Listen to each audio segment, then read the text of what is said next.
The Commission on the Status of Women happens every year at the UN. What we want to do is what we call queering the UN.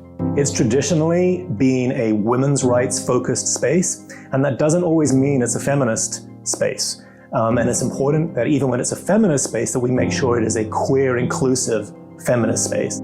As sexuality and gender are so intertwined, it's really important for us to be there, to push a queer lens there, to be talking about gender and sexual diversity, and to be in rooms saying, if you're talking about women, if you're talking about the rights of women, we need to be talking about LGBTIQ women. Outright is the secretariat of the UN LGBTI core group, which is a group of member states that wants to push LGBTI issues within the UN.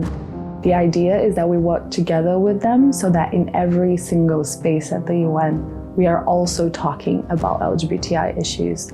Too often, queer people, queer women are erased from the discussion. Diplomatic priorities, funding priorities, programmatic priorities of governments in all aspects. The direction for that is set at the United Nations. We're bringing activists doing amazing grassroots work around the world to the UN to directly speak with diplomats, with UN agencies, and with each other. And when we don't have activists in these spaces, it does not include us. We have to be at those seats. We have to have lesbian, trans, bisexual, gay, intersex voices at the table in order for their expertise to be heard, for their voices to be heard, and for the United Nations to therefore be making the right progress. LGBTIQ people are everywhere, and they have the same rights as everyone else. But due to their identity, they're often denied those rights. And we need to be doing everything we can to make sure that their full human rights are realized.